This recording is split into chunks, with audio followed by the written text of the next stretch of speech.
see if you could start by just giving us an overview of the state of the world's forests as you see it. Well, thank you, Gabrielle. And just a precision, I'm effectively in Bogor, but I'm in my home and not in the office as it is now.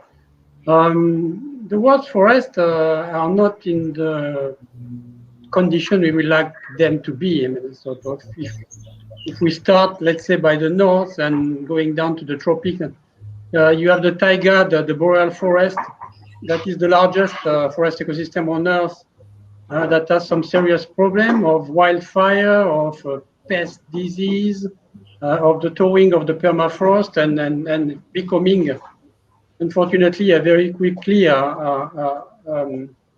a carbon source instead of a carbon sink. Then you have the temperate forest where we're only left 0.7% of primary forest, and the rest is has been managed for a long time. But now, even with climate change, you can see that forests that have been managed for a long time, like a spruce forest in Germany, they have very serious problem in terms of wildfire and dieback. then you have the tropics where deforestation and degradation continue at a very quick rhythm, about 13 million hectares per year. I mean, that's Mette will have the exact data.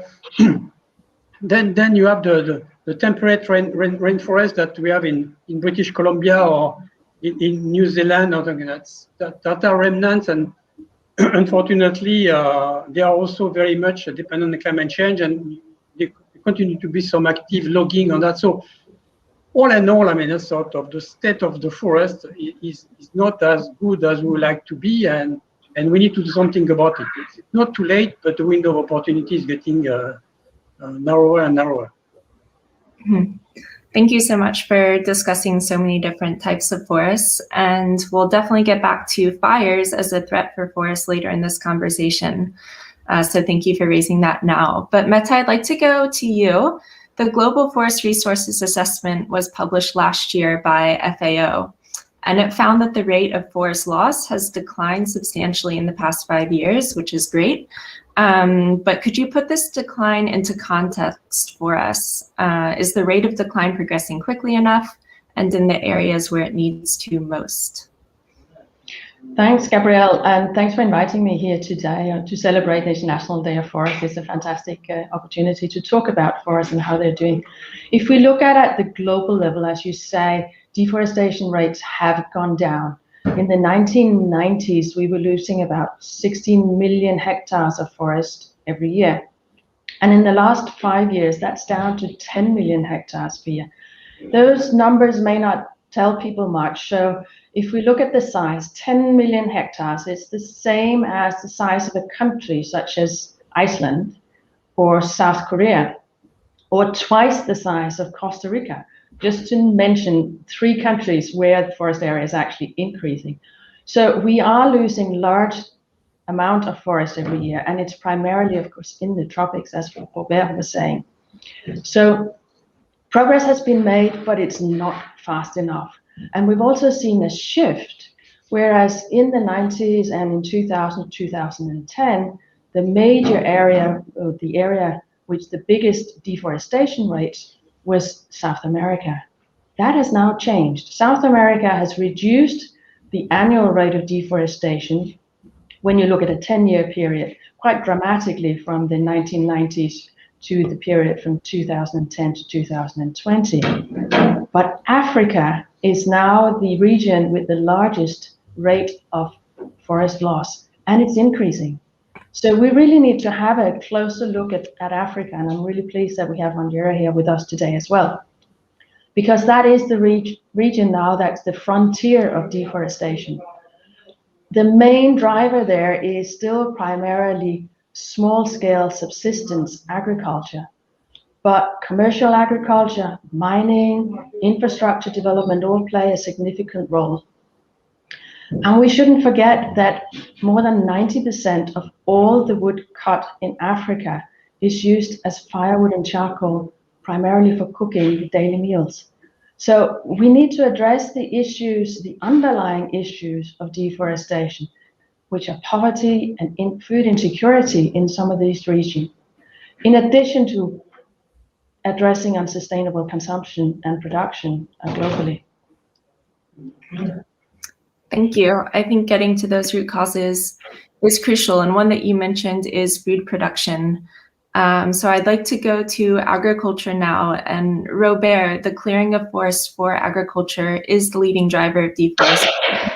But it doesn't necessarily have to be the case, as trees on farms or outside of forests can play a crucial role in sustainable food production.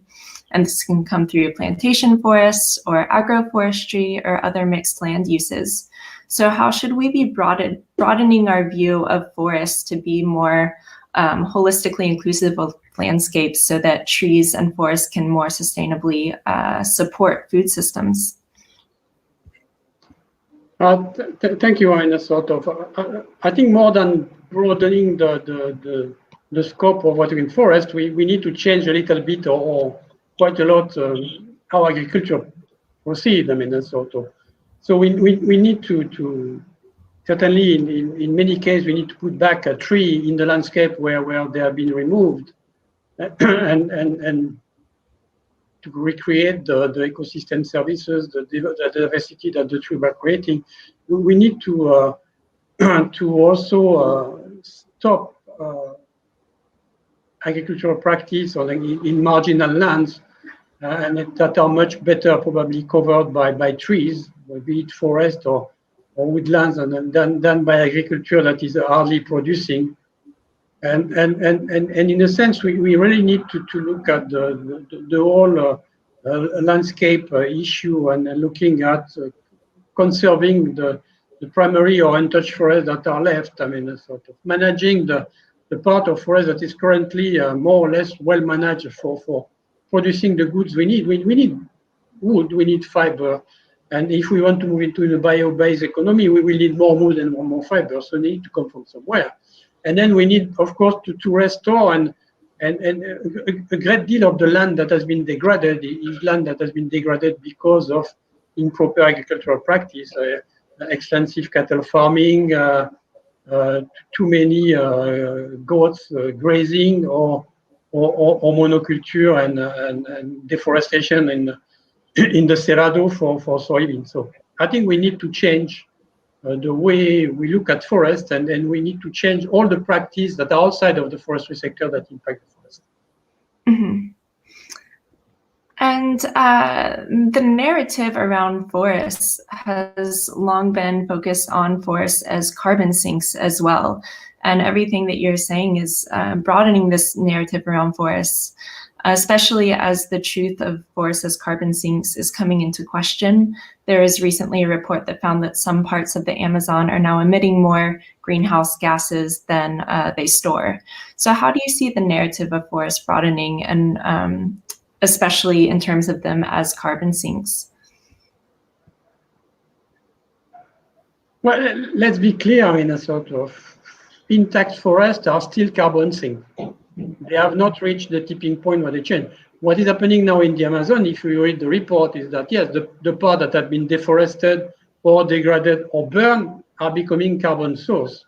And so if you increase this area, then of course, I mean, you increase the chance or the likelihood that the overall Amazon basin becomes a carbon source rather than being a carbon sink. And this is something that is at risk, as Mette said. If you continue increasing deforestation in the Congo basin, we will see the same phenomenon. In Southeast Asia, I mean, a sort of the area of forest that are like a mangrove or peat also, they are large carbon sink until someone disturbs it, and then they start to emit large amount of greenhouse gases, be it CO2, but also methane, and so they become carbon source. So the problem is not with the forest, the problem is with us. And so we need to stop degrading and deforesting and start reforestation and rehabilitation. Mm-hmm. Absolutely. And Mette, you mentioned Africa before as one of the places where forest loss is it's a huge issue right now. but it also has some major restoration efforts happening, such as the Great Green Wall and the Green Belt movement. So how are you seeing this dichotomy of deforestation, but also forest restoration playing out on the African continent? Right. Let's just have a look at where we're losing forests and where we're gaining them, and there's sort of different types. And we just look at Africa per se. We're losing them primarily in the sub-Saharan Africa, clearly, where most of the forests are, primarily in East Africa and Southern Africa for now. Not so much in the Congo Basin yet, simply because the population pressure is lower. Where we are seeing an increase in forest area is where people really have seen a need to plant trees and to restore the productivity of the areas that they have, where they're combating desertification. So that's in the Sahel and the Green Belt. The Great Green Wall initiative, for example, in Africa, that wants to restore 100 million hectares of land.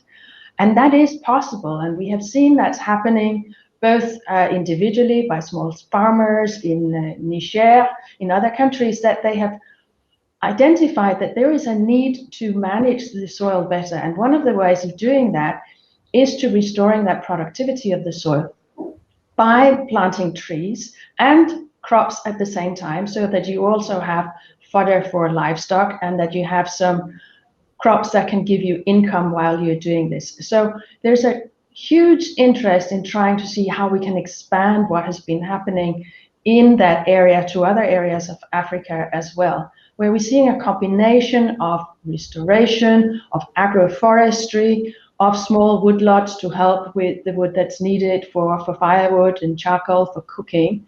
So it's interesting to see that dynamic, but you also see it elsewhere where you have deforestation for a period. Farmers are then growing their crops, perhaps in some cases together with trees. Then when most of the nutrients have been leached out of the soil, they would let it grow back into trees for a number of years and then come back. So that's the shifting cultivation that we have seen. And that's still happening in many places of Africa. The problem has been that the fallow period has become shorter. So the forests don't regenerate nearly as much.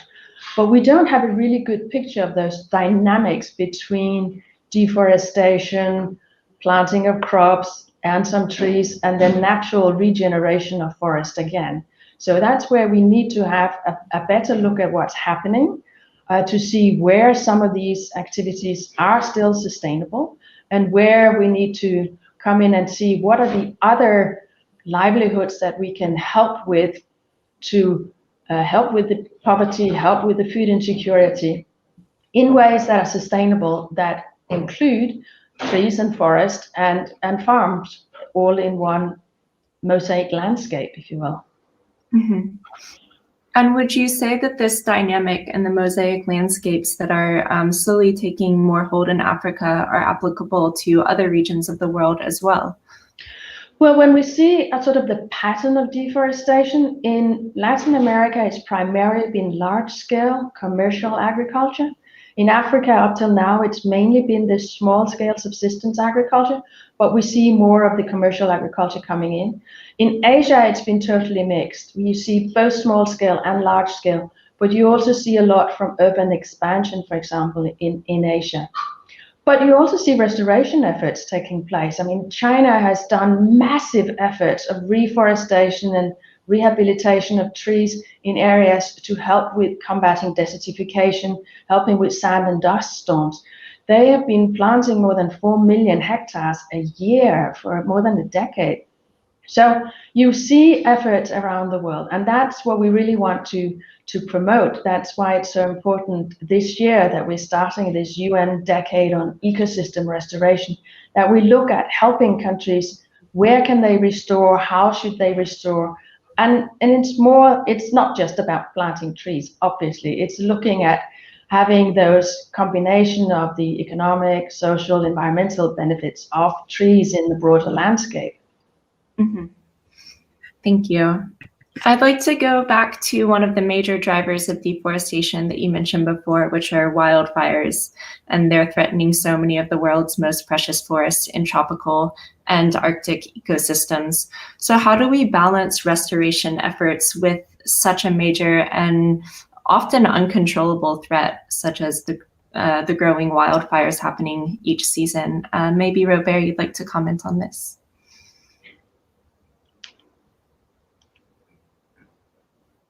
Yeah, I mean, so you have the audience has to realize that fire is not a bad thing per se. I mean, of course, if your house is in the path of the fire, it's not a good thing. But several ecosystems are adapted to fire, and they regenerate after a fire, and so.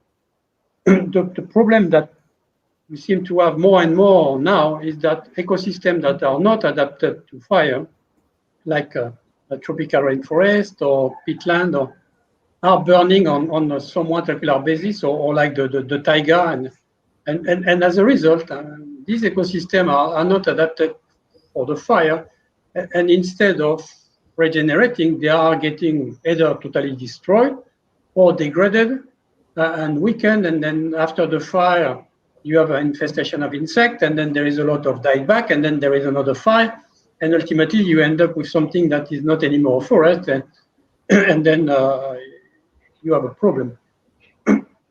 And just think about the sort of one increase in 1 degree Celsius increase, supposing about 10 times the number of lightning strike in an area. So the people that are not trying to mitigate and fight climate change, on top of that, they are arsonists, because in fact they increase the incidence of fire. So what we need to do for fire, and it's mainly about prevention. So prevention is better to prevent the fire than to call the firefighter when the fire started, and that's really something that the national government and the international agenda should really focus on. How do we stop the fire starting more than how do we put off the fire when it has started? Mm-hmm. It looks like Wanjira has been able to join us again. Hopefully it works a bit better this time. We'll just check quickly. Wanjira, can you hear us? Or could you try? I can hear you. Can you hear me? Yes, we can hear you this time. Wonderful. Thank you so much for your patience. It looks like the video is delayed. I don't know if that will work, but let's see. Okay. But if you can hear me, it should still be all right. Great. So hopefully this will work. I'll try putting a question to you and we'll see how it goes.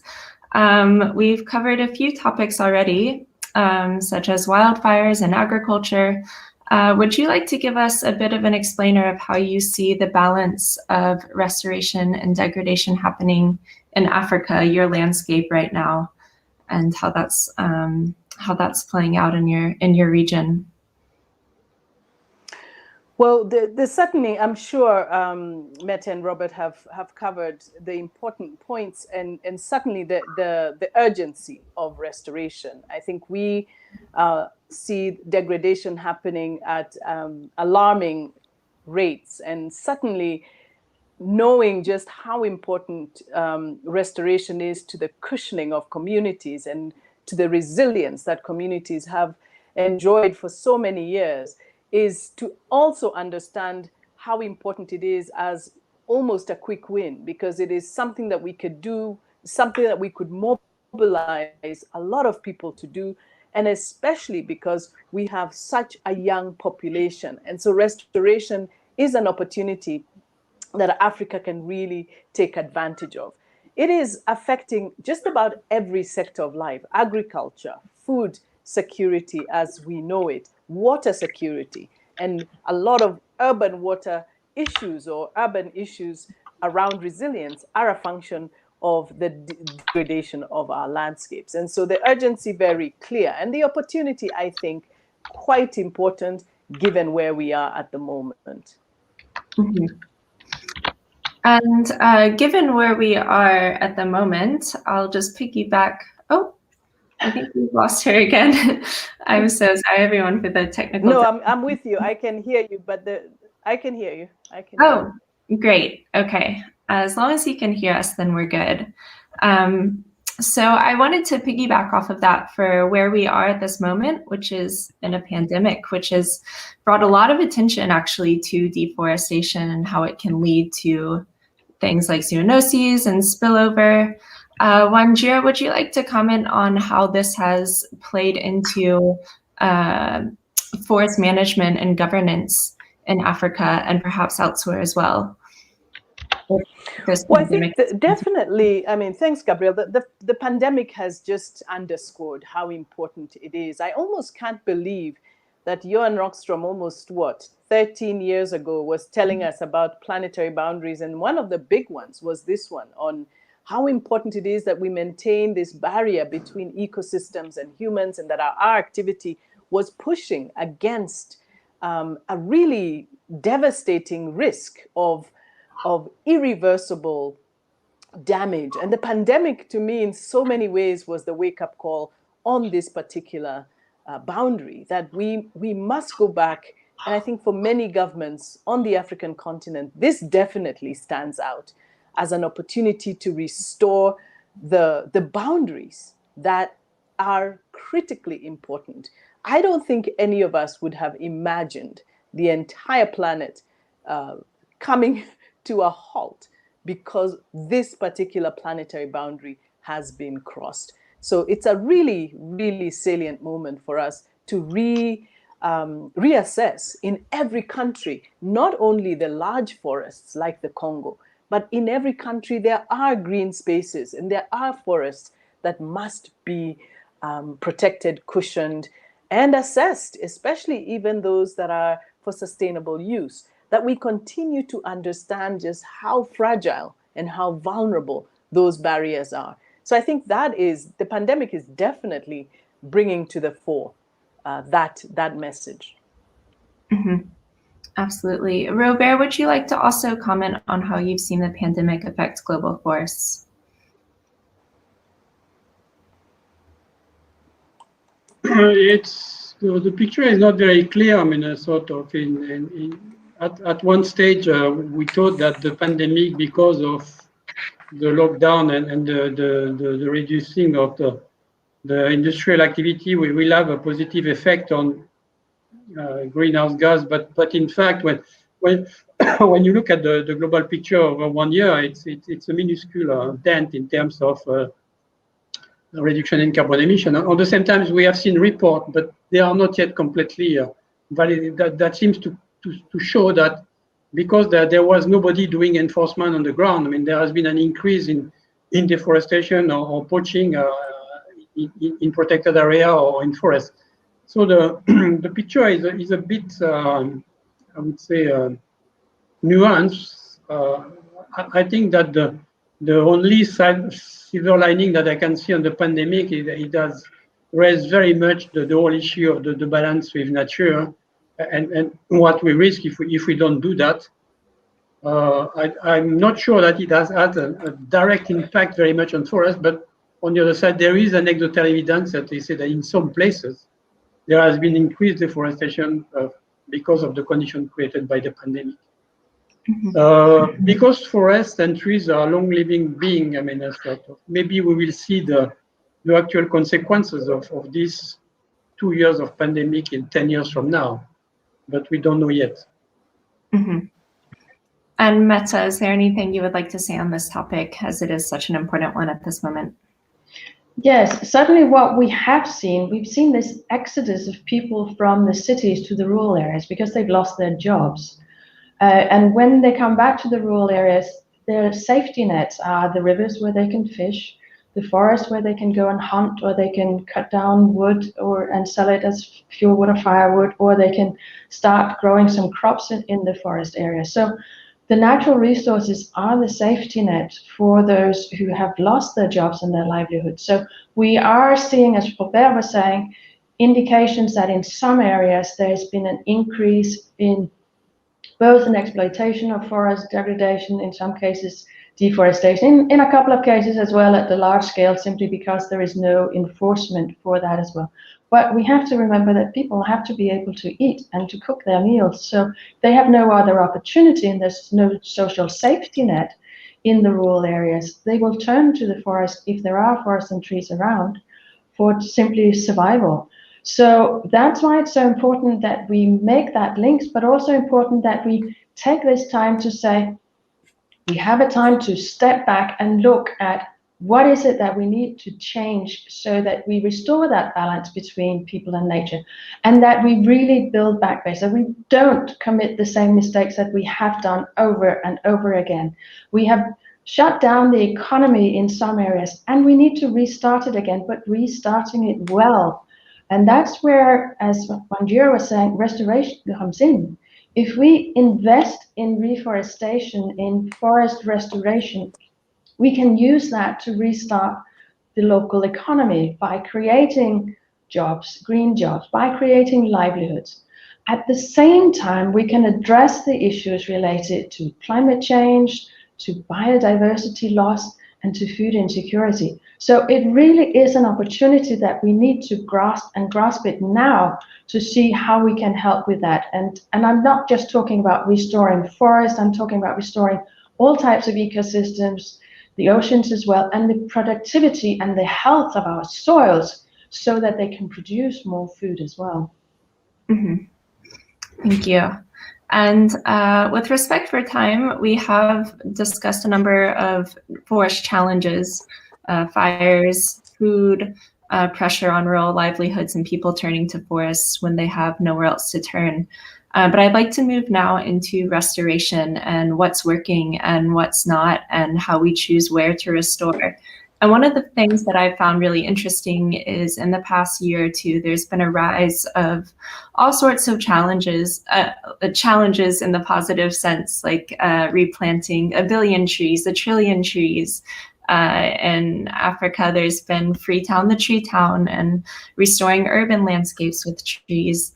Wanjira, would you like to comment upon how you see this rise of big efforts and kind of gamifying restoration, or making it attributable to popular trends, and how you're seeing that work out? Well, the truth is there's not enough of it. I think we could see more of that. Definitely some really good signals, like you said, with Freetown. A lot of it is about the leadership that we are seeing in different places that are recognizing and making those connections in Rwanda, in Freetown, as you say. But I definitely see signs, for example, in Malawi. In Malawi, we know that the government of Malawi has committed their own resources, $2 million of its own budget to create jobs for young people. This is a very focused agenda to restore 50,000 hectares of land. This is something that I find so compelling, and I saw it, read about it with the Civilian Conservation Corps in the 30s in the US, and how that became a real source of income, but also the source of some of the most beautiful parks and skiing cultures in those places. So there are real opportunities. We're seeing it in Kenya as well, in Makueni County, where 3,000 people are working to restore farmlands and forests. But I have to say that for me, it is about the leadership. There's a lot that is anchored on who is in charge and the extent to which these messages are getting there. So we're investing a lot of time, especially at WRI, at investing in data and evidence, because once we are able to demonstrate, and in compelling ways, how and what's at stake and what the opportunities are to do this and do it well, there's often a really good uptake. So there's a lot of opportunity there, but I definitely think the momentum is great and the acceleration we are seeing is wonderful. Mm-hmm. Thank you. And I want to get back to data and monitoring in just a second, but going off of leadership, at the highest level, we have the Paris Agreement on Climate Change and nationally determined contributions from countries. Robert, what role do you see reforestation playing in NDCs?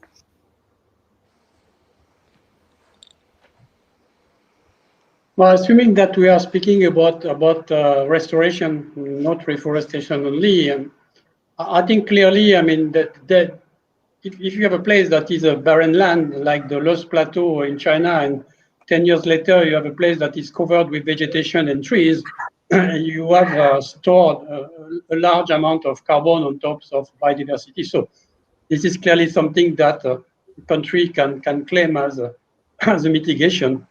And at the same time, what is interesting in the case of forests and trees is that they are at the same time the mitigation mechanism and an adaptation mechanism. So if you store carbon underground using a pipe, you are mitigating but you are not adapting onto anything. I mean, so if you create a healthy forest ecosystem or forest agriculture mosaic, then at the same time you mitigate climate change, you help the adaptation, you improve the livelihood of the people, and you increase the biodiversity. So it seems a no-brainer that we should invest in that. And of course, I mean, it doesn't mean that we should stop trying to reduce our emission from fossil fuels, but it's a bit of a different story. So the idea to say that restoration is not a good thing because it's a distraction to reduce emission, for me, is the wrong debate. I mean, we should do both. I mean, we should restore our degraded land and we should reduce our fossil fuel emission. Mm-hmm. Absolutely. Mette, one thing that Wanjira was talking about was the importance of data and understanding what we know and what we don't know and how to apply that to restoration activities. And as you work for FAO, which plays such a key role in putting forth and sharing some of this knowledge, what information do you still see is missing on what we know about forests, and especially the dynamics that you were talking about earlier and the many roles they play in putting it all together? How do we gather the information that we need to restore effectively?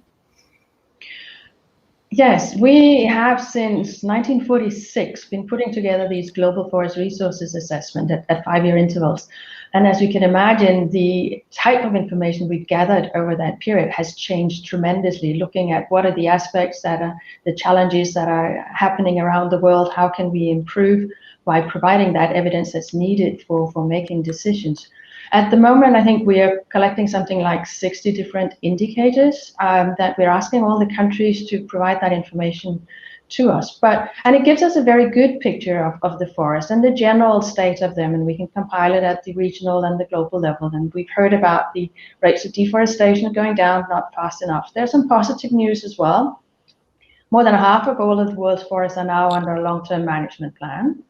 18% of all forests are found in protected areas. So we've actually succeeded in meeting one of the biodiversity targets for forests.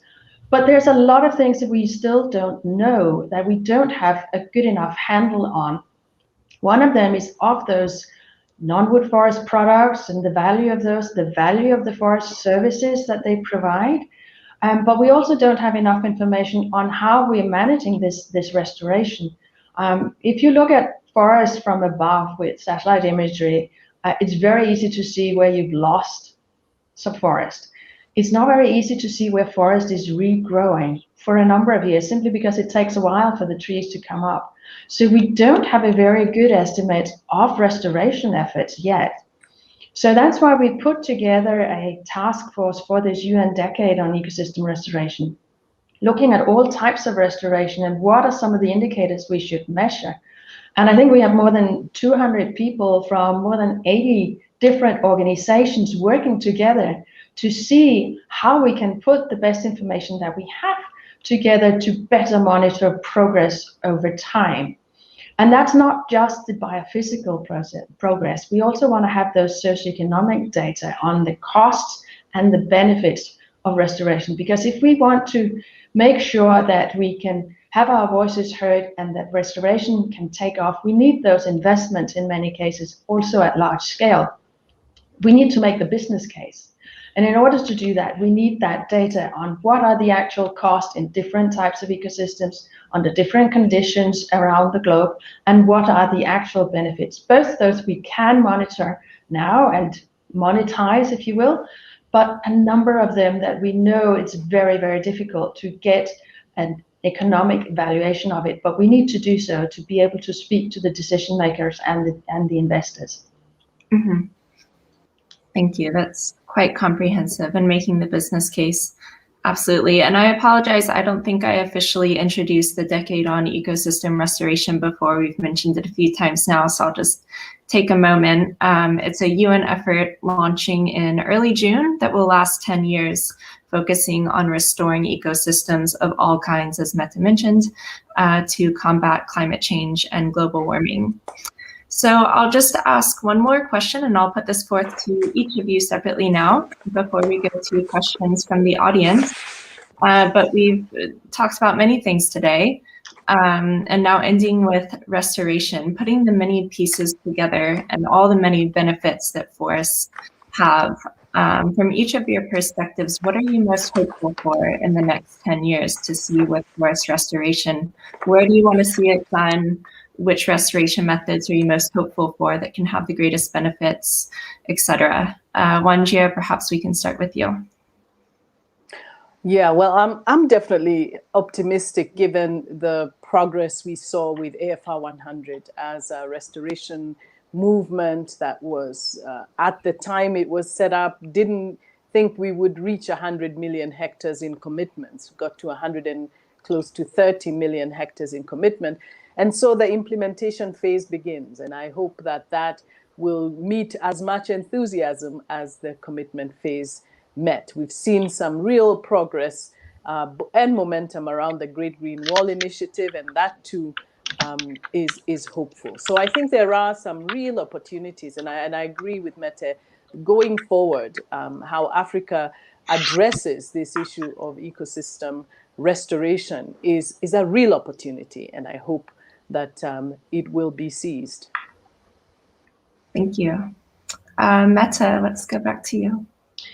Yes, thank you. We've also talked about restoration and the fact that it's more than just planting of trees, and that we do need to restore that relationship between humans and nature. So we need to go beyond restoring the damage done. The resolution that was passed adopting the UN Decade on Ecosystem Restoration calls for the prevention, the halting, and the reversing of ecosystem degradation globally. That's what we need to do. Only by doing this do we have lasting solutions. And I think there's a huge opportunity here. We have 10 years where we want to change the narrative, where we want to educate, where we want to engage, create a global movement, the generation restoration. Everybody from age 3 to 103 can take part on this. You can help clean up a beach. You can plant a tree in the back garden. You can help with some restoration efforts at a larger scale. Everybody can be involved in this. And that's what I find so compelling about the narrative on that. But also the fact that we know that by restoring ecosystems, by sustainably managing forests, we do create new jobs and livelihoods. And particularly for the young generation coming up, we need to make sure that there's something that gives them hope. And I think restoration does just that. Thank you. Very inspiring to end on. Robert, and for you, what would you like to see in restoration in the next decade? Well, it's difficult to speak after our two distinguished ladies, and maybe one thing that what we didn't say is, let me first say that I agree totally with Wanjira and Mette, but we need to have restoration becoming an economic enterprise. I mean, we need to have the people looking at forests like they look at toll road. I mean, forest is our green infrastructure, and the same way that you invest in the infrastructure in your road network or in the railway network or in your airport, you need to invest into forest as your best chance of mitigating and adapting to climate change and as a green infrastructure. But for that, I don't think that there is enough public money. We need to have the private sector investing also in this ecosystem. We need to have the private sector investing in restoration and making a profit ultimately out of it. So we need to transform the restoration seen as a public funded exercise to produce ecosystem services into an economic enterprise that produce these ecosystem services, but also jobs, livelihood, goods and services.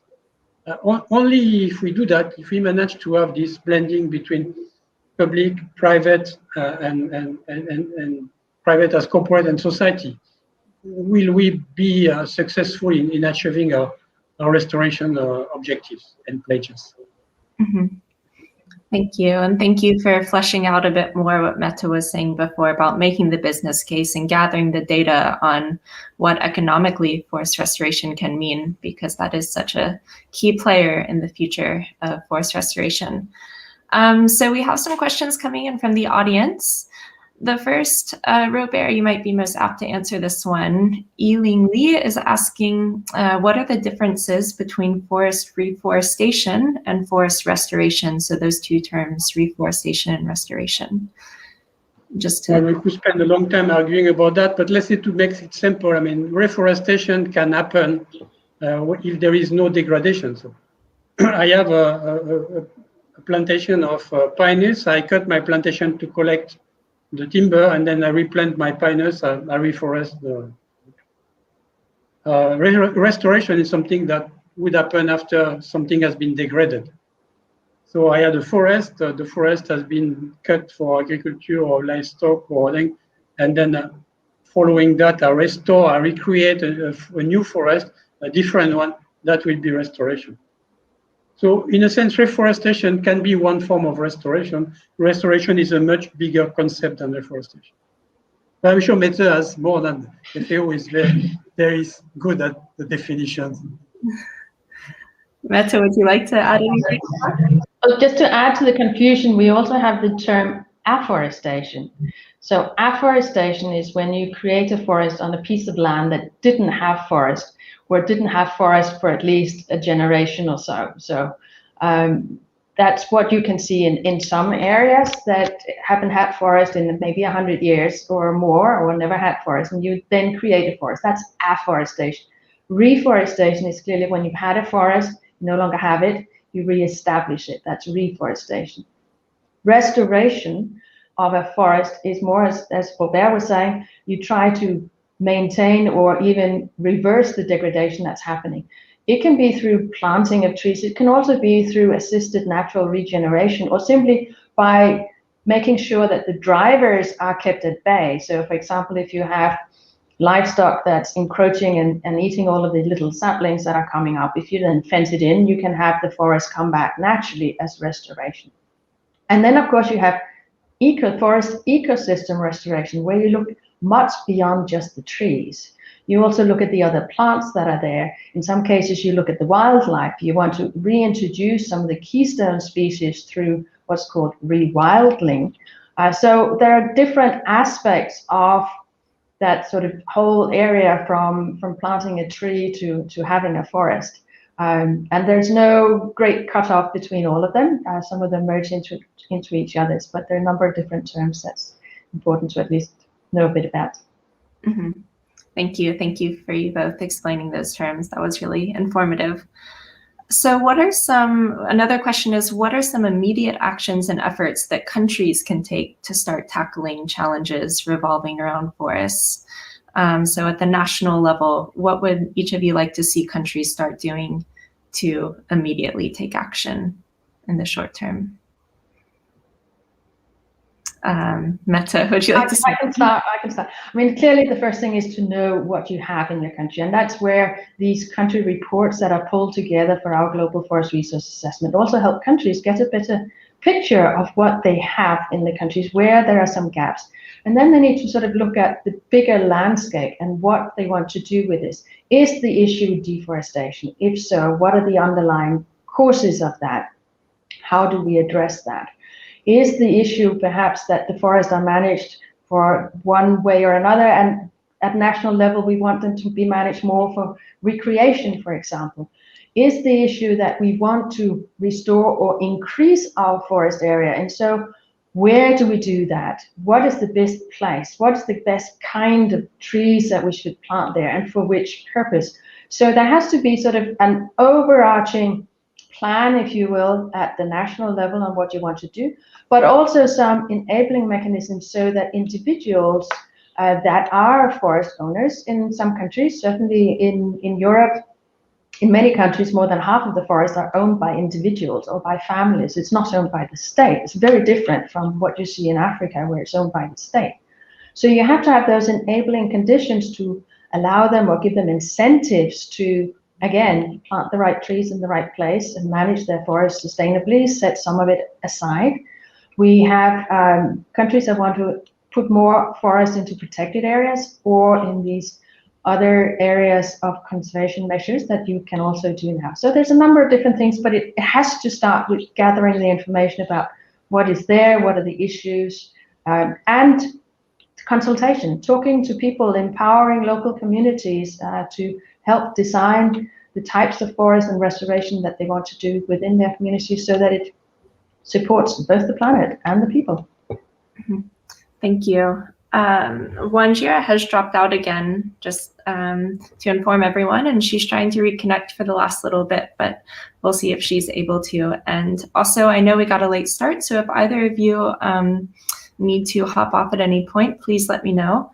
Otherwise, we have just a few more questions from the audience. One is from our listener, Naitik Chandan, who's asking, how can we restore degraded tropical urban ecosystems? Robert, would you like to speak on that? I don't know how you define a tropical urban degraded ecosystem, but clearly, I mean, it's sort of having green space in cities and trees along the street and not simply chopping all the trees that I can see in many places and putting four-ways lane. That would be a good start, and like Mette was saying, planting trees in your backyard, or because there is a huge effect of the presence of trees in reducing wind, in buffering temperature, in creating humidity. So I think there will be a lot of value in having more trees in our cities. And that's why you have some cities that have developed, that have decided that they will become forest cities or green cities.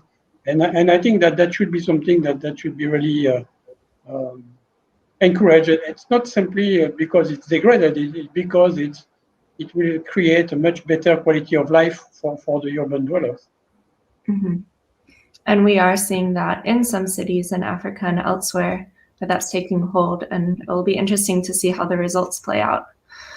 Robert, I have another question that I'll put to you, because CIFOR and ICRAF do work on watersheds, and this question is about restored catchments and watersheds, specifically in sub-Saharan Africa. But this listener, Hatamu, is asking, when there are administrative or expert changes to the people, as I understand the question, managing these watersheds, that can sometimes lead to their deterioration after they've been started to be restored. And the ecosystems are also very fragile, adding to the challenges. So how do we, in sub-Saharan Africa, or I guess other areas where watersheds are of particular importance, how are they best managed over a long period of time to make sure that they're restored properly? I think you're muted.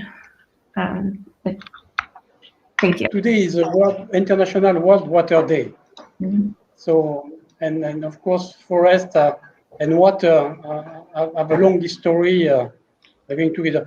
Unfortunately, this is not as simple as it seems. I mean, it's sort of, if you are in South Africa, which is a country with limited rainfall, and if you plant trees in the watershed, and especially it happens in exotics, then you will not see any water going out in your creek at the end of but the watershed will be covered by tree, but you don't have water. If you are in a place like the Loess Plateau in China, I mean, sort of, because people have cut trees, then there has been a huge amount of sedimentation, and then you have the Yellow River, and so that's the link is not as simple. Forest and trees have definitely a huge role in terms of regulating hydroecological cycle and the quality of water. But not in every place you will need to put trees if you want to have water. What you need to have is a healthy vegetation, preferably endemic or indigenous vegetation that is adapted to the ecosystem so that you can have stabilized land and water. And so the whole issue with watershed is long-term management, involvement of people, and also remembering that watershed are linked elements. So something that is happening upstream is going to impact what is happening downstream. If you put a dam downstream, it is likely to impact upstream. So it needs a very holistic view of management from the top to the bottom. Mm-hmm. Thank you. Mette, on World Water Day, is there anything else you would like to add? Well, just that we know that 75% of the world's fresh water that we use in our daily lives come from forested watersheds. So it's crucially important that we also look at the combination and the complexities that are in regard to forest and water and how we manage our watersheds, our forested watersheds, to make sure that we continue to provide clean and safe and affordable water to everyone. Thank you. I'll ask one more question before going to closing remarks, if any.